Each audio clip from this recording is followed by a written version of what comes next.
The touch the wall deadlift is one of the best exercises that I've found to help pattern the hip hinge movement that you need for your deadlift and your swing on your bike. This is essential for body position, which sets everything else up. So I've been looking for a long time for an exercise this effective for teaching you how to do the hip hinge properly. So the touch the wall deadlift is a great exercise where everybody starts out in my facility now and learning this essential movement pattern. So I'm going to show you the 3 levels to the touch the wall deadlift. So the first level is just using body weight. So what you're going to do is start with a wall, and you're going to get 1 foot length away from the wall. So put your heel against the wall, set your other foot out.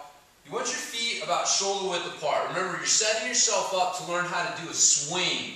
So you want to, get yourself in a position where you would feel comfortable with swinging a kettlebell between your legs or doing a deadlift, which is the next step. But that shoulder width, just make sure it's not too narrow there. So shoulder width, and start 1 foot length away from the wall. Start nice and tall, shoulders down away from your ears. And then what you want to do is push your hips back to the wall, touch the wall, and then come back up. So what we're looking for here is that your shins stay vertical. We don't want them rocking back, but we don't want them pushing forward. If they push forward at all, then you're starting to drop down, not push back. And so that's what you need to be aware of. That's what's going to be your weak link. So if you can do that, that distance easy, you can step out. It may take you a couple tries to find where you're at. So what you're looking for is not how deep you can possibly get, or how far away from the wall. That's not necessarily the goal. The goal is to look for that spot where you're coming, when your butt is touching the wall, you can start to feel tension. The hamstrings and the glutes are starting to get tight and load up. And that's the bottom, that's the end range of your hip hinge position. If you start trying to come out further beyond that, you're just going to start sinking down more than out. And so that's what we're looking for, is that position right there. And so you have to be aware of your shin position to make sure that you're not dropping down. Because I can drop down and eventually find that wall.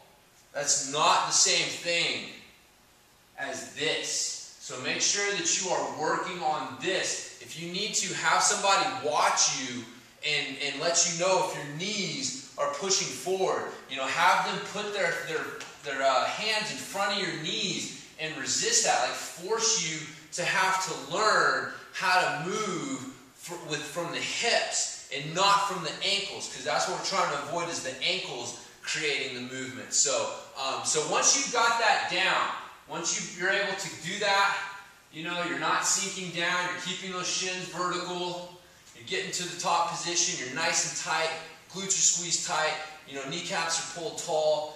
We're going to include a stick to make sure that we're keeping that good, proper back position. So what we're going to do is set the stick like this on our back. So I've got this on my tailbone, my upper back, and my head.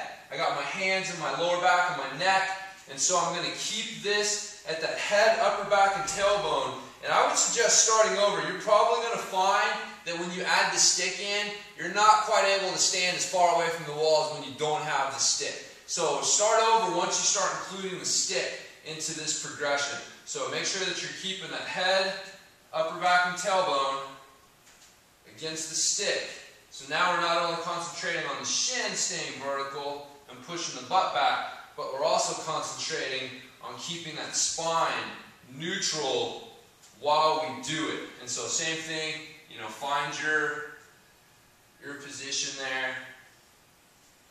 Boom. So that's what we're looking for. Every 5 reps or so, switch, or halfway through your reps, switch your hands.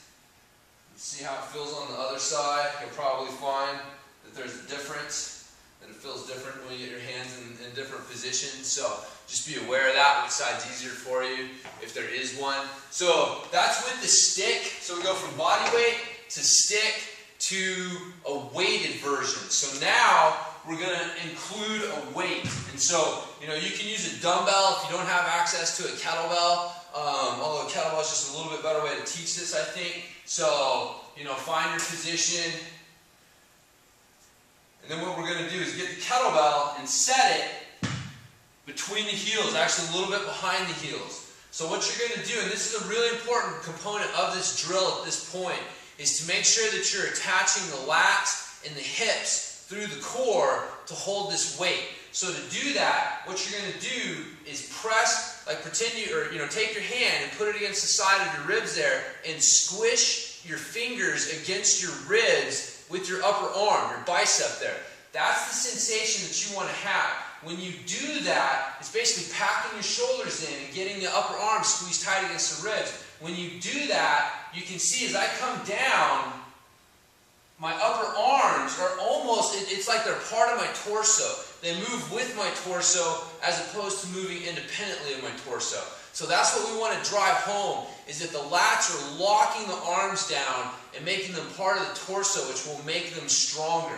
So you want to get yourself down, got yourself those arms pinned in, find your kettlebell, you're going to stand up, keep those arms pinned in. Don't let them disengage and lose that tension of pinching your upper arms in against your ribs there. So keep them tight.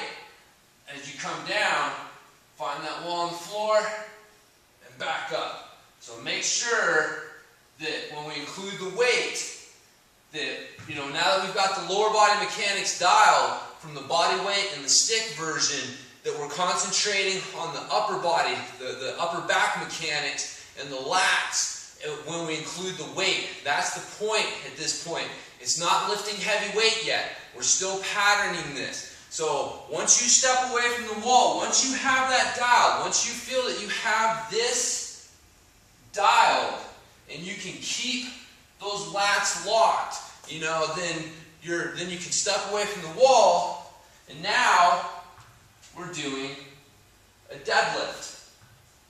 And so once you've got your deadlift down, then you go into your swing.